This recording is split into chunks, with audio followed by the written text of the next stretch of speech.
O Tanjobi omedetou gozaimasu. Isto é japonês para parabéns. O Observador faz 12 anos e, em vez de bolo, oferecemos uma visita ao Japão com a Pinto Lopes Viagens. Assine por apenas 39,90€ e habilite-se a ganhar. 12 anos a escrutinar o poder, 12 mil quilómetros para celebrar. Assine hoje em observador.pt. Arigatou. Tarém.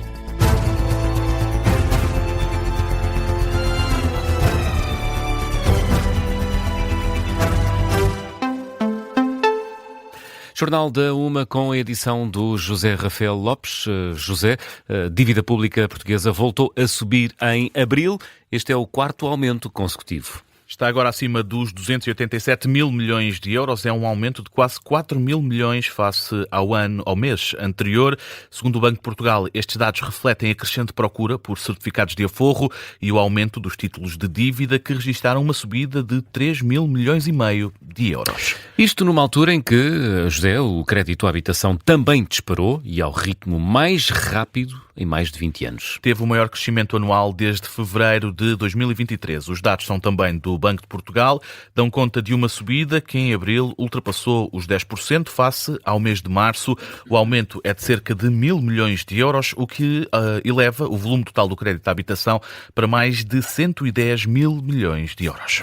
E a presidente do Sindicato dos Técnicos de Migração explica que a greve na AIMA não tem como objetivo prejudicar o atendimento de imigrantes. A paralisação vai durar 4 dias, começou hoje, convocada pelo Sindicato dos Técnicos de Migração. Na Rádio Observador, a presidente do sindicato, Manuela Niza, diz que os postos de atendimento estão a funcionar sem grandes constrangimentos e explica que o objetivo desta greve não é prejudicar o atendimento de quem precisa dele mesmo. Não queremos que os nossos utentes sofram mais do que aquilo que já estão a passar pela ineficácia do serviço. Portanto, não senhora, não, por isso é que não pedimos um só dia, porque isso fecharia postos, embora tema que sexta-feira seja um dia em que efetivamente não possamos garantir que os postos estejam todos abertos. Mas uma das razões foi efetivamente que os postos não fechassem, de maneira a que as pessoas pudessem ser atendidas, porque há pessoas que vão para o pé dos postos de atendimento de noite, como sabe. Portanto, a grande ideia é que o impacto que se vai sentir é o impacto em back-office. Declarações da presidente do Sindicato dos Técnicos de Migração, Manuela Niza, adianta que o que está em causa é chamar a atenção da opinião pública para os problemas que se vivem na AIMA. E o Procurador-Geral da República diz que a proteção das crianças no espaço digital é um dos maiores desafios das sociedades contemporâneas. No Dia da Criança, Amadeu Guerra pede mais atenção em relação aos mais jovens. Fala num desafio em que não basta reagir, mas é preciso antecipar os riscos. Na abertura de uma conferência sobre a proteção das crianças na internet, Amadeu Guerra pede um reforço dos mecanismos de proteção dos mais novos. O Procurador-Geral da República diz estar preocupado com a realidade que as crianças vivem hoje. A velocidade a que evoluem os riscos digitais supera frequentemente a capacidade de resposta dos sistemas jurídicos tradicionais. E é precisamente por isso que a proteção de crianças no espaço digital se afirma como um dos maiores desafios das sociedades contemporâneas. Um desafio onde não basta reagir ao dano já consumado, é necessário antecipar riscos, desenvolver mecanismos eficazes de prevenção, reforçar a cooperação internacional e assegurar que a inovação tecnológica permanece subordinada ao respeito pela dignidade humana. As palavras de Amadeu Guerra a pedir mais mecanismos para defender as crianças. Já o bastonário da Ordem dos Advogados recorda o caso das 2 crianças francesas que foram abandonadas em Alcácer do Sal. João Massano fala num exemplo e deixa um apelo à responsabilidade de todos na proteção das crianças. O sistema somos todos nós e todos nós temos uma palavra a dizer. Basta olhar para as consequências de nada fazer ou de fazer alguma coisa. Felizmente temos tido alguns bons exemplos, nomeadamente o caso daquelas 2 crianças abandonadas em Alcácer, que porque houve alguém que não olhou para o lado e foi ajudá-las, as coisas correram bem. Mas se essa pessoa tivesse feito o que muitos de nós provavelmente fazemos nestas situações, que é olhar para o lado, o que é que lhes poderia ter acontecido? Essa é a pergunta que todos devemos colocar. O bastonário da Ordem dos Advogados, com uma questão deixada no ar na conferência organizada pela Comissão da Família e Crianças e pela Ordem dos Advogados, decorre durante o dia de hoje, o Dia Mundial da Criança. Isto é, a Metro do Porto garante o funcionamento parcial da linha amarela entre as estações de Santo Ovídio e o Hospital de São João no dia da greve geral. Em comunicado, a transportadora informa ainda que o tronco comum entre as estações da Senhora da Hora e o Estádio do Dragão vai estar em funcionamento, mas em frequência reduzida. O Metro do Porto avisa que os efeitos da greve já se vão fazer sentir no final do dia de terça-feira, com as últimas partidas em todas as linhas da rede a terem lugar entre as 10 da noite e as 11 da noite.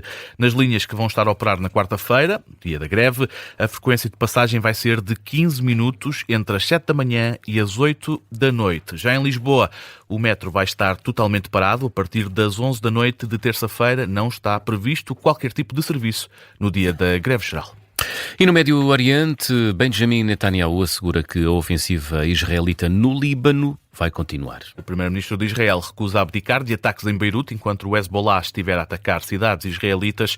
É a justificação de Benjamin Netanyahu para manter os ataques, que garante estão apenas a atingir quartéis-generais de terroristas, situados sobretudo em Beirute, embora existam outros focos do Hezbollah espalhados pelo país. É o que defende Benjamin Netanyahu. Estas palavras surgem depois de ontem Israel ter escalado a ofensiva terrestre no Líbano e numa altura em que o Irão volta a sublinhar que o cessar-fogo no Líbano é uma condição essencial para haver um acordo de paz no Médio Oriente. E no desporto, a seleção portuguesa começa hoje o estágio de preparação para o Campeonato do Mundo. O ponto de encontro é a cidade do futebol, em Oeiras, que recebe hoje 23 jogadores, dos 27 que estão convocados. Entre os 4 ausentes do primeiro dia de concentração estão os 4 jogadores do PSG que conquistaram a Liga dos Campeões no sábado. A partida da equipa das Quinas para território norte-americano apenas acontece no dia 12 de junho. Por isso, João Lourenço, o que é que a Seleção Nacional vai andar a fazer nos próximos dias na cidade do futebol? Muitos treinos e 2 jogos de preparação. Durante praticamente 2 semanas, a Seleção Nacional vai realizar treinos diários em horários diferentes.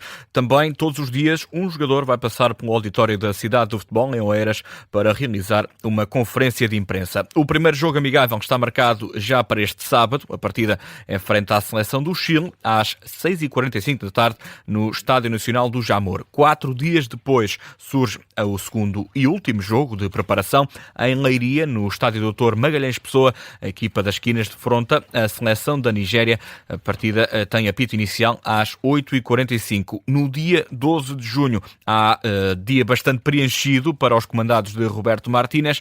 Treino às 10 da manhã, seguido de declarações do selecionador nacional e de mais um atleta. Depois disso, às 2h30 da tarde, viagem até Palm Beach, na Flórida, o quartel-general da equipa portuguesa durante o Campeonato do Mundo. O jornalista João Lourenço com os detalhes dos próximos dias da seleção portuguesa antes de partirem para os Estados Unidos. Hoje realiza-se o primeiro treino da seleção. Acontece às 6 da tarde. Vai ser um tema também em destaque na edição de hoje de E o Campeão é, já a seguir a este jornal.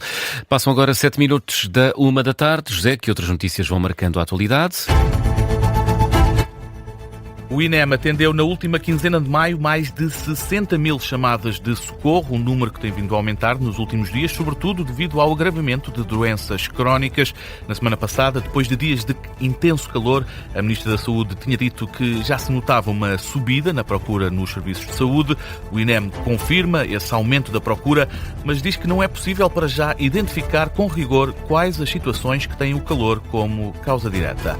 O Governo quer criar a figura do Coordenador Nacional Antitráfico de Seres Humanos e fazer alterações ao Código Penal para reforçar a proteção às vítimas de tráfico. É o que se pode ler numa proposta de lei que deu entrada hoje no Parlamento.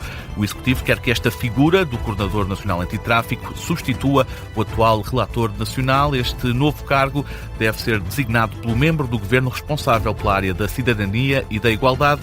É o que explica o Ministério da Justiça em comunicado.